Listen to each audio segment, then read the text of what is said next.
how do you direct a movie like this?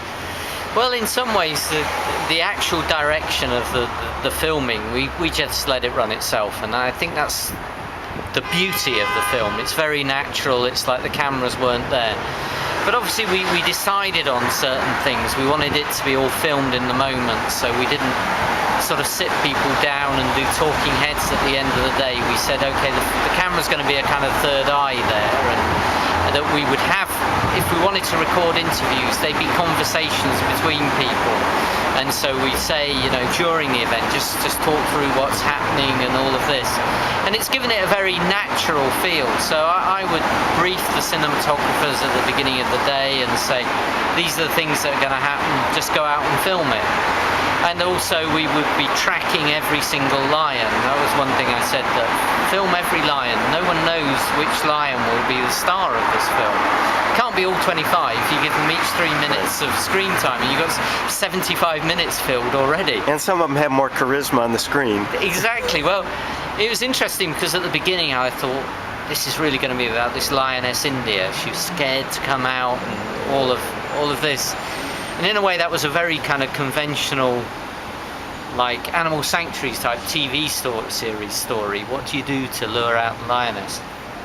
And in reality, this incredibly aggressive lion, Colo Colo, just emerged during editing as a star. Out and out star. He's got Hollywood all over him. And so it was quite different once we were editing to perhaps how we thought when we were out there in Bolivia. Well, it seems like the editing was the directing almost.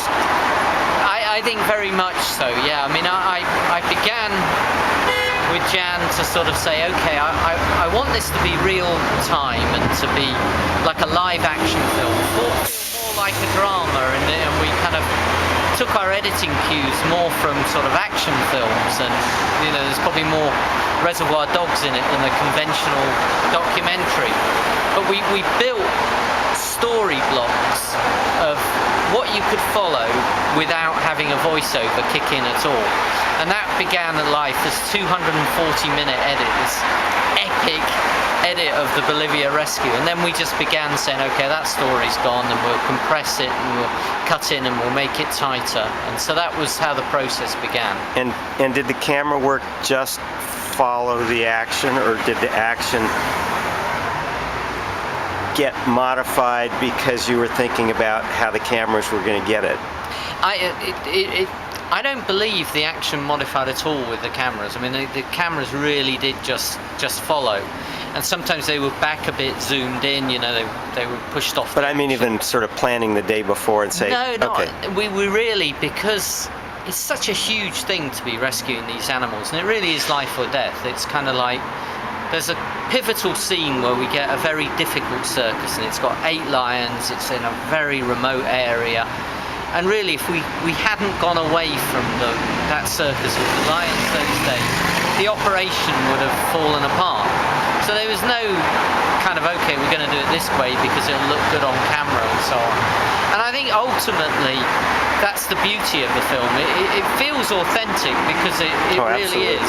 And I think people are part of that excitement, and yeah, you miss a few things and you lose the aesthetic of the odd shot, but overall you get the real deal.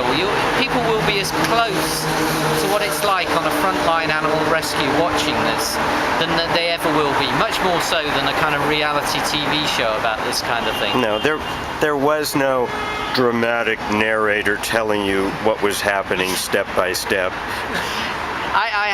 There was a lot of pressure on me to sort of bring in a celebrity name and a director to do a voiceover, and it would have been much easier. I made a lot of short documentaries where we have a narration, and it's the most efficient way of going, there it is, hang the footage on. But it would be a very different experience for the film, and we wanted it to be told by the people who were there. And there are celebrities in it. There's Bob Barker, there's Georgia Fox, but they're part of the story. They're not just plonked in there to add glamour. They are key components of how this happened. Bob Barker through his funding, and you see a bit of what it's like when celebrities are involved, kind of behind the scenes, a little bit of getting these stories into the media.